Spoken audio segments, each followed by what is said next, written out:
Welcome to the Liberation Lab podcast, insights and interviews for the disruptive educator. I'm honored to have my sis on. I'm going to let her introduce herself. So why don't you tell the people who you are, what you do, and why you do it? Yes. So, hi, everyone. My name is Erinn Cottman. I am an instructional leadership coach based in Atlanta. I have the honor and privilege to work with school leaders and educators in schools around the country, just refining their leadership, helping to build leaders. I say all the time, leaders are not born, they're built. And so that is what I get to do each and every day. I do what I do honestly for my brown and black babies. Like, I have a brown baby myself. I've worked only in black schools, and our babies deserve the world, so that's why I do what I do. I think that's an awesome segue because right before we hit record, I was saying that people who look like you and I, when they enter K to 12, whether that be charter or public, they tend to get the novice teacher, the teacher who is just coming in to get the experience. And oftentimes it's a funnel for that teacher to then go where they really want to go. And so what winds up happening is when it comes to instruction, our babies are getting, I'm just going to say it plainly, our babies are getting in the bottom of the barrel where people will make all their mistakes here, learn from those mistakes, and then as they gain that capital, as they gain that experience that they can take and leverage, they take and leverage and go elsewhere.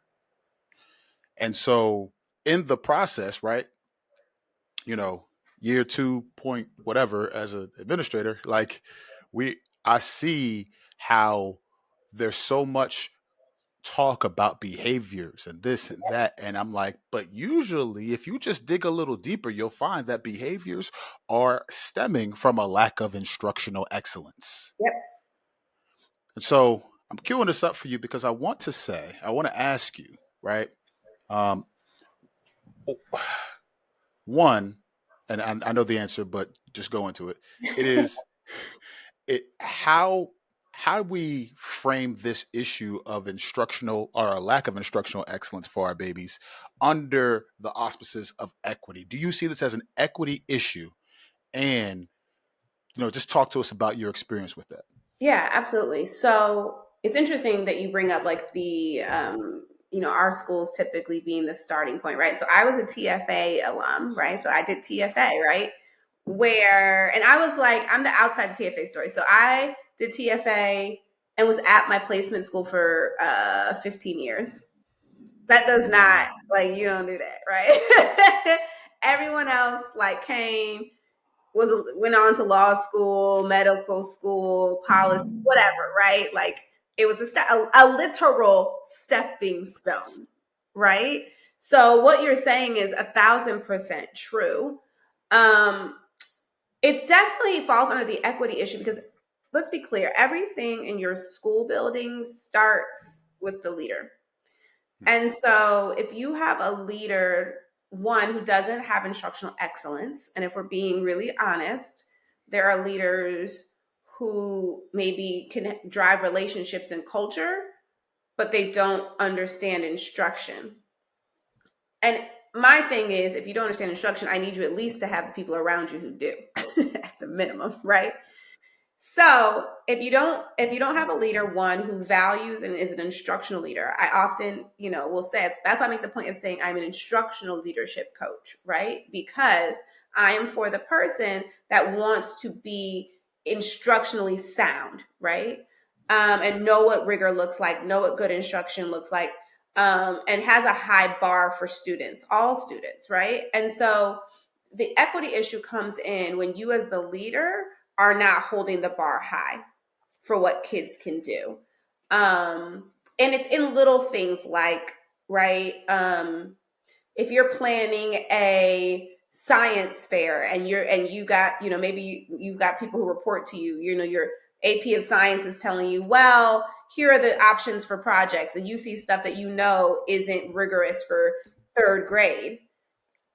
an instructional leader is going to raise their hand and say, hey, no, because third graders across the town, across the way are doing XYZ. Why do we feel like our babies can't do that? Why did you put that down as a choice for teachers, right? So an instructional leader has to have the instructional eye, but they also have to understand it's an issue of equity, because if we are unpreparing, if we are not preparing students properly to go to the next level, whether that's the next grade, the next school, college, we are doing them a disservice. And that is an issue of equity. Forgive me, I was doing the Zoom thing. I was on mute. Um, I agree. So here's how that plays out, even right, because what you're talking about is huge. So I want to start at the top, right? I want to start at the building leader level, because I think when we have these conversations, teachers feel like they're dumped on, and they're like, oh, well, you're just, you're attacking us, but there's so much on our shoulders. So I want to start at the top. I want to start, with at the principal, supervisor, AP level, right? What I have seen, and this is in my work as a consultant, and in my work as a school leader, what I have seen is, I'm going to say, a lack of awareness from leadership. Now, I'm not saying that they all, you know, um, they're all fall on this, but what I'm seeing is a trend of knowing your strengths and then recruiting to your weaknesses, kind of like what you're talking about, where that's not really happening. For example, we would rather assume we know how to do the thing than to say, I don't really know and I need help. I Yeah. give you an example personally. I was doing work with a school and I gave them a survey with regard to restorative practices. How do we do this thing? What is your familiarity with it? So on and so forth. And I had one of the leaders, on a scale of 1 to 5, mark themselves as a 5. Well, then when I go meet with you and I ask you, well, why then, if you're a 5? Why am I here? Exactly right. Not only is it why am I here, but why don't I see the Right. evidences of your 5 anywhere in this school? So help me understand, and where, like, and after some investigative work, I realized you don't really know what this means. You think you do because you have a conversation with a kid after you suspend them, but that's not it, right? So I want to start there. When you're going into and you're looking at, you know, the leadership level, what are some of the prerequisites, I'm going to say, needed in order for you to establish strong instructional leadership in a school? Yeah. So the first thing is you need to know the curriculums. You shouldn't be asking anything of teachers that you don't know, right? And I'll give you a perfect example. Everyone who knows me knows I was an ELA teacher, ELA and social studies coach. I don't like math. Oh well, I know I'm not supposed to say that on the pod, on the, people ain't supposed to hear me say that. I don't like it. I don't like it. I have math trauma, I have math anxiety from a child, right? But it's carried over, right? But there came a point in time where when I was thinking about being a school leader, I went to my boss like, hey, I need to coach math. I need at least one person to coach math with. Or can I come sit in some math meetings? Because I knew, while it doesn't have to be my favorite thing and I don't have to be the expert in my building, I've got to be able to add value to math conversations. I've got to know how this curriculum works, right? I have to know the pros and cons. I need to know the manipulatives and the blah and the tens frames. And I got to know this stuff, right? I don't have to be the expert, but I have to know, I have to have at least a foundation, because how am I going to hold APs or coaches who are coaching math to a high level if I don't know? Right? So the first thing is you've got to be okay, right, with like learning curriculums, leaning into your weak spots, right? So that you are able to coach and help and develop in those areas. You've got to be in classrooms.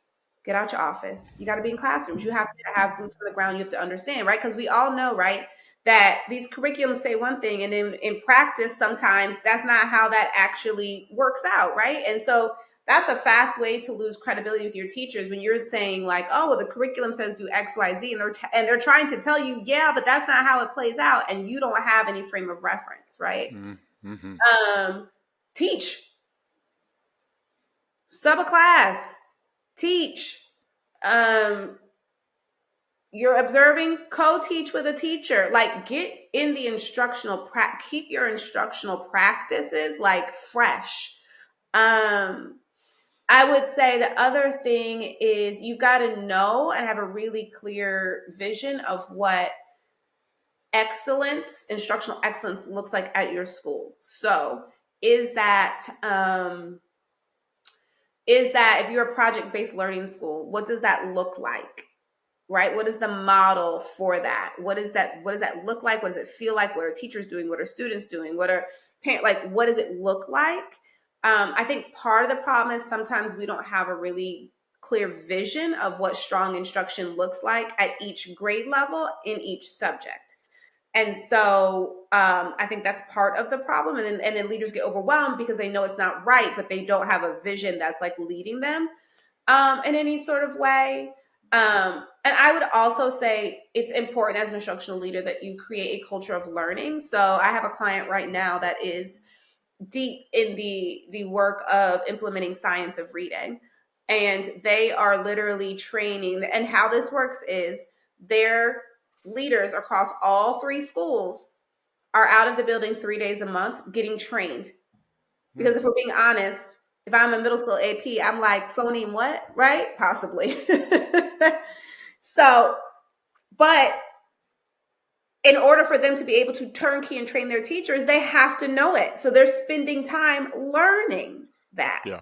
right? So you've got to create a culture where we understand that leaders are constantly learning and constantly like in the work too, versus rolling out science of reading and saying, hey teachers, here's the new science of reading stuff and here's what you need to know, and you just standing back, right? Like, you cannot coach, you cannot drive change if you do not know what you're driving.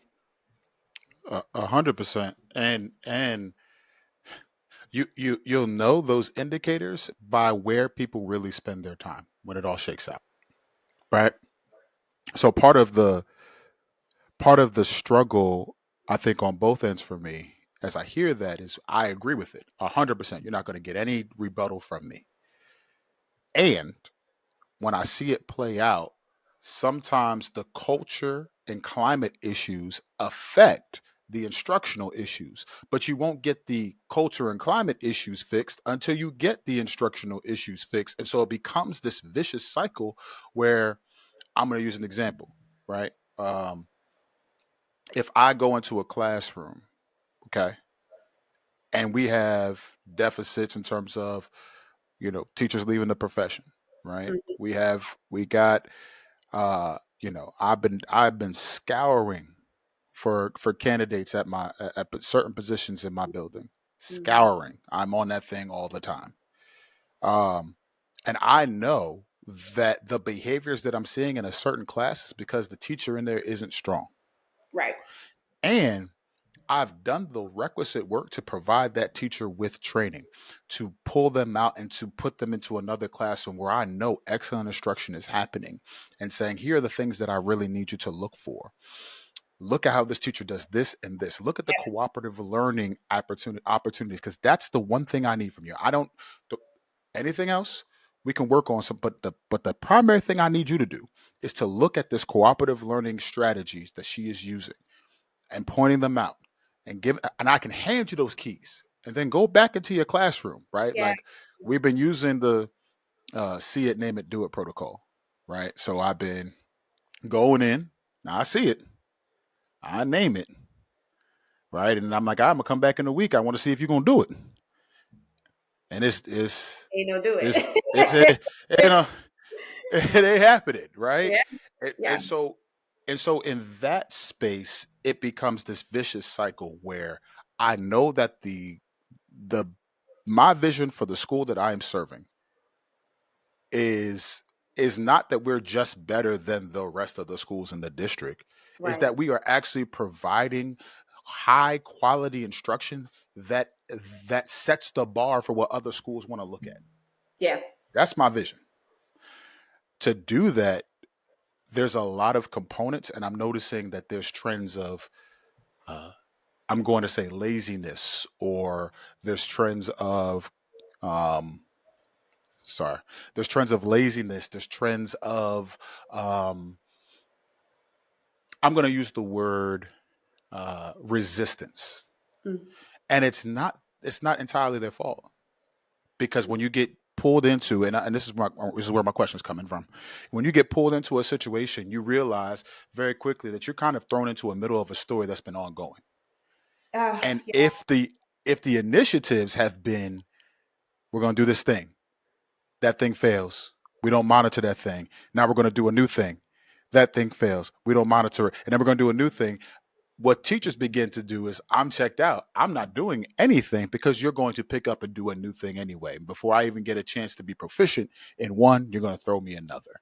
yep, um, so in that space where there's a lot of flux, in that space where there's teacher deficits, because and put all my cards on the table, sometimes we talk about liberation and equity and all these things in a vacuum, and we don't talk about it in real terms. yeah, While I want to be a restorative school and to have all the things, there's people in my building, there's people in the schools that I work with who do not have the competencies to be able to do that, don't have the resources to be able to do that. And there are some situations where it's like, nah, that kid probably should be somewhere else, yeah, unfortunately. yeah, On the instructional side, when we're dealing with the realities of teacher deficits in terms of not having bodies in the room, all those different things, how do we combat all the other things that I'm talking about, with people not knowing, investments made and not seem like we're moving anywhere? How do we combat that? Because it seems like we're at a time where where hope is low, particularly right now when we're trying to get to that yeah, December break. yeah. I mean, people don't like to hear it, but it's coaching, it's development, and it doesn't happen overnight. Mm, Um, it just doesn't. And I think sometimes we get really frustrated because we feel like we should see faster faster progress. But what I always tell instructional leaders, and when I say that, is anyone who's has coaching on their belt, right? Doesn't You don't have to be an instructional coach, mhm, but like, I mean, think about any sport you played or where you had a coach. You kept a coach all them years because there was like progress, that slow progress that had to be made, right? And it's no different. And I think sometimes we get really in pressurized situations, and schools really are pressure. They're pressurized, right? It's like, oh, we for have this sure. benchmark and this benchmark and that. And I used to always tell my folks, I care about the test, but I don't care about the test. I don't, right? Because at the end of the day, I care about student progress and growth. And if we're being really honest, there are some babies that, if I'm already behind 2 grade levels, I'm not jumping up 2 grade levels in one school year. I'm not. But if 100%. I can get one, cool. That's progress. We were on the right track, right? And I think part of the reason that teachers get defeated and they're not bought into development is because what we're saying they're going to be able to do by the end of the year is sometimes not realistic. Mm, hmm. Like, Hmm. if I'm a brand new teacher, maybe the goal for me is why do I have the same goal as this other person, right? Like, as far as my personal development as a teacher, maybe Yeah. the goal is that my classroom is safe. I'm able to implement a clear I do, we do, you do. Hmm. And that's it, right? Like, and if I can do that by the end of this year, that is a win, right? Like, kids are learning and people are safe. Done, right? But I think sometimes we like overcomplicate what we want people to be able to do, and that's just not where everybody is. Hmm. And honestly, as admin, we can't give up on people. Is the bottom line. I always say you have to see the Mm. highest version of that teacher. When they are feeling down, when they feel like they can't do it, you have to be the person that maintains the hope for them that they can. And if you are Mm. in a situation where you have someone where you are actively coaching, you're doing side by side coaching, you're modeling, you're doing all the things. That's what I tell people. That's when you start to coach them out. At the end of the day, this is still this is employment, like, not volunteer work. So if you've truly identified that the issue is a will issue, right? Because I can coach the person all day who sucks, but they're trying. I will be right in there with you, right? I might be like, I don't know what the hell that was, right? But If I can see you're up, if I ask you to do XYZ and you're doing it and you're trying it, I will ride with you all the way through. Now, if I'm asking you to do something and you're yes, ma'am, yeah, and then when you get in your classroom, you're like, I ain't doing that, that's different. And at that point, that's when I tell someone you can't be afraid to tell people to go.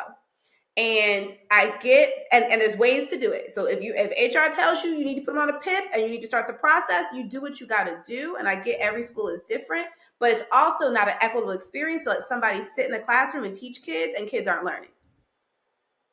Because 100%. you're a parent, I'm a parent. Like, I wish. I'm, I'm, I wish my I'm, kid wasn't learning all day. You got to go, right? And as a parent, I don't want to hear it's hard to fire them. Well, then they need to go be an aide somewhere. I don't know what they need to do, but they don't need to be in this hmm classroom. hmm So I often tell principals that I coach at a certain point, I get to a point where I'm like, so what you gonna do about it? Because every week we have the same conversation every week, and you're telling me this person's made zero progress in 6 months. So what we about to do? And I think that's where I find principals and leaders sometimes make inequitable decision because they decide that they would rather not be confrontational or and someone said something to me that made a lot of sense. You know, when people start saying, well, next year, no, this is this student's only third grade year. This is this student's only sixth grade year. This is this student's only kindergarten year. So while you're saying we'll just wait till next year, what's happening in that classroom for those kids? 100%. 100%. And to your point, let me just say that there are moments where, I have these conversations with folks and it is not only are we talking about a subject, but I'm reflecting and learning and challenged. And this is one of those moments for me, for sure. Um, because I say, when I talk about it, right, that either coach up or coach out, right? That's got to be it. And so, um, I'm challenged by it because, like, for example, I'm supposed to be theoretically over math and science. Now, math I could do all day, done it forever. I can do middle school math, all the things. I know you just vented and said you have math Yeah, I was trauma. like, We're ew. going we'll we'll talk about that. We'll work through that together. But the science piece, right? Like, I've never Yeah, taught. I wasn't the biggest fan of science in school because we didn't do a lot of active learning, and I think I would have been if we connected it more. yeah. Um, but now, like, the curricula and all the things, it's like I know I'm not doing the best job by my science teachers because I just don't know the curriculum well enough yet. On top of, I'm supposed to be focusing on instruction, but then the discipline stuff comes up, or then programming, and then we're down an administrator. So more happens, and I can easily fall into, well, next year, Mhm. right? So I appreciate you bringing that up because I think if we're not being reflective, I mean, then what are we really doing, right? How are we growing as a leader if we're not going to be self aware? And sometimes Uh, it's just making a slight adjustment, right? Like I have a client who I'm developing their coaches. They have brand new coaches, and I had this whole scope and sequence for the whole year of what they were going to be able to do, and yada yada yada. Now that they're in the seat and they've been doing it a couple months, I had to say, okay, let me I see what they're doing well at. I see where they're struggling. I'm adjusting that. By the end of this school year, I need them to be able to do these two key things really, really well. And that's what I'm going to focus on for the rest of the year with them. These two yeah, things. Not this yeah, scope and sequence I made, right? And the thing is, let's be clear to differentiate. I have some coaches that they probably could do that whole scope. But the yeah. majority of them, let's just get these two things done, right? So it's not like you can adjust your plan and still keep it rigorous because what I'm adjusting to is rigorous for them. So you can adjust your plan as the leader without dropping the bar. Hmm. But I think that takes wisdom too, because collectively, I think that we in education are playing this proverbial game of whack a mole, where it's like new initiative. We hit that one. We're good. New initiative. We hit that one. We're good. This thing we're focusing on this year. This is our focus for this is our theme for the year. We hit that one. We're good. And we're just continuously hitting all the things that it feels like we're spending so much time trying to keep up with the initiative that we're Yeah. not really getting proficient in anything. We're not really getting excellent at anything. So the wisdom that you're talking about to say, nope, we're going to focus on two things. I find stops at, in my experience, the building level. And sometimes it doesn't even get there. But it definitely does not happen at the district level. And I understand why. Because there's pressure on the district to have to change, transform. Uh, and money is tied to it all, for sure. But if I'm a teacher now, and I'm in the classroom, and, you know, a willing and able and even in process leader is coming in to support, giving you tools, resources, listening to you, the whole nine. Um, Let me back up. Let me phrase it this way. Let's say I'm listening to this conversation, and the essential question is, what if my teaching sucks?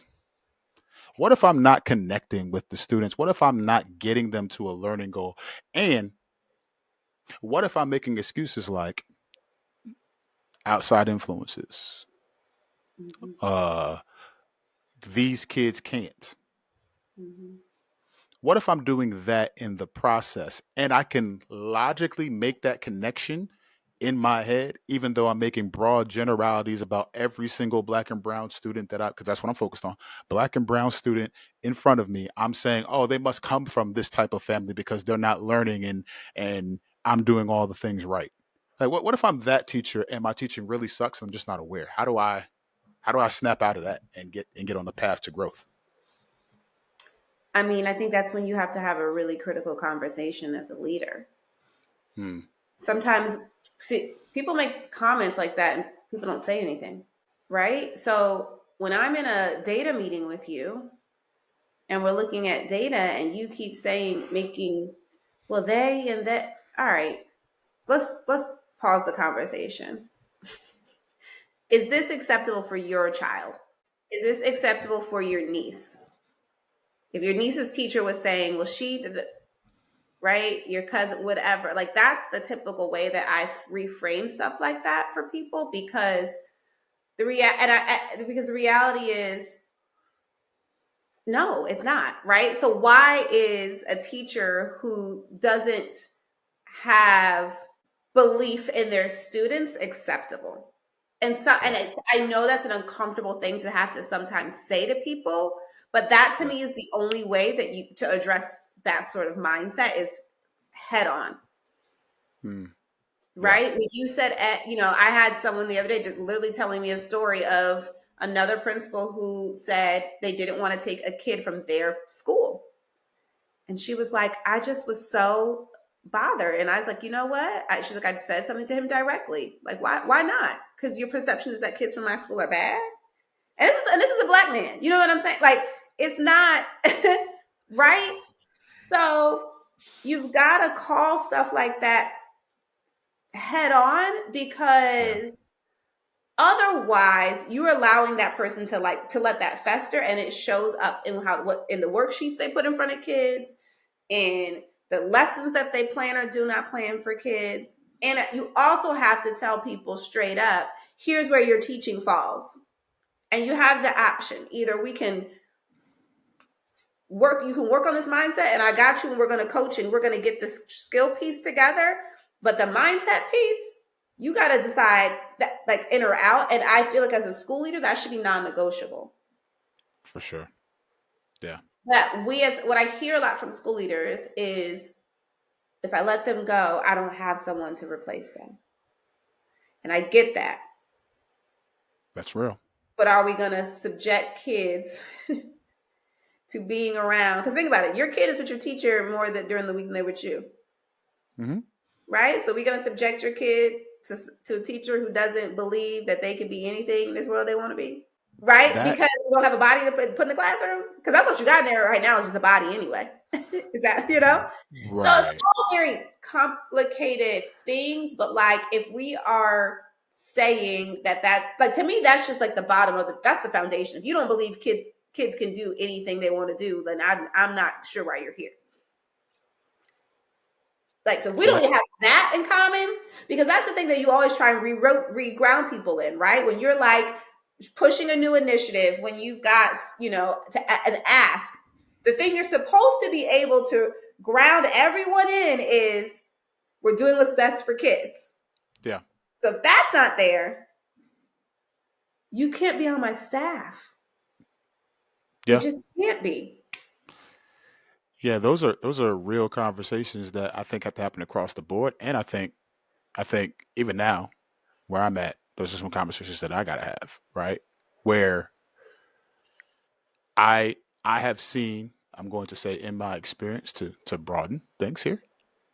Um, in my experience, I've seen teachers who have an expectation of students that says, if I'm teaching you X, Y, and Z, right? The assumption is that I'm teaching it exactly the way it should be taught. And if you're not learning, it's your fault. Yeah. There's so please jump in, because what I want to get at is that the mindset of someone who's trying to grow as a teacher, that it's No, it's it's students' not. fault. No, it's right. And that's the thing, right? So even take like beliefs piece, right? And add in, you know, I don't want to differentiate instruction, right? I know his IEP says XYZ, but I don't have time to do that, right? So it's also about like we have to get out of this idea that like teaching is stagnant for whatever reason. I don't like we really have to undo this idea of like, oh, it's a new fad, it's a new fad, it's a new fad. Yes, fads come. But sometimes in education, there is solid proof that the way we've been doing something doesn't work. And Yeah, so that should be a part of like when you as a leader envision like your perfect teacher, who do you want, like your vision of a teacher, who do you hire at your school? A continuous learner should be one of those buckets. And you should be asking questions around in their interview process around how have you been a continuous learner and like really digging into that question yeah, because you need people who can learn the new curriculum, who can learn the new technology. Like, because the reality of the situation is if you're going to do this thing for a long time, and which we want you to do, right? Because we know that teachers just get better year after year after year after year. So we don't want you to feel like you got to go to admin. We want you to be in the classroom 20 something, 30 years, right? yeah, But that's not that's you have to be understanding that that's going to mean that you add to your toolkit. That to me is part of it being a professional. If you think yeah, about people in tech or corporate America, like they're constantly having to get new certifications and like why is that not the bar, right? And an expectation of educators is that we are continuous learners. yeah, And that yeah. should just be a part of like the profile of my teacher. Hmm. Hmm. So to me, yes, that's like you are also not providing an equitable experience for students if you are teaching one way, and you're not willing to differentiate. You're not willing to try something new. Um, and we have to dig underneath. Sometimes, like I recently had a conversation with someone who just like didn't want to do stations, and I was like, "But girl, you got 10 kids in here. Like this is like station prime. Like I'm confused, right?" But as I dug underneath, she had a history of really bad classroom management, and she finally got it to a good place. So she was fighting so hard against the stations because in her brain, she's like, you don't know what I went through. And I finally got it right. And you telling me to change what, Yeah, right? And so sometimes we also, as the leader, have to dig underneath to figure out why is there so much pushback? Is it yeah. because you're like, I don't actually like technology and I don't want to seem incompetent. And if I try this thing or I implement this strategy, I might look incompetent. Hmm. Hmm. So you also have to dig between because you got to figure out is this a genuine I will not, or is this a I'm scared, I'm nervous, I don't know, I feel uncomfortable. And Yeah, which issue is laying here because I can work with uncomfortable. yeah, I can yeah. work with fear. So if I'm a teacher hearing this conversation and I say, you know what, that has been me. Um, I do need to grow. Um, Maybe I don't have the instructional leadership at my building the way that I want to, but I don't want to put my development and my growth in somebody else's hands. Yeah. What are some resources, books, your services, cough cough, that uh, you can go ahead and put out there for folks so they can get in touch with just some resources for growth and Yeah. things that you've seen.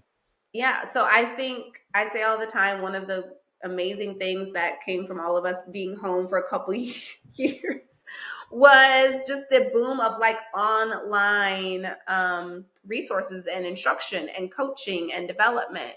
I would say if you are looking, so I would say one, if you're a coach who's looking, who isn't being coached, right? And you need, and you've been tasked with developing, right? Look into the work of Elena Aguilar and the Bright Morning team. They have a lot of free resources on their site.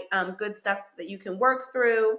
I would say I recently plugged a book that I really like for ELA teachers. It's middle grade, middle and high school literacy. And it's by the same folks of Leverage Leadership, Get Better Faster, all of that. But it's called Love and Literacy, and it literally talks about like, and you don't have to be a coach for that. That is a literal, if you were a teacher, and it's how do I create a strong literacy classroom for middle and high school, which can kind of sometimes get a little like, oh well, what do we do? You know, kids kind of fall off sometimes with that. That's a Yeah. great book for that.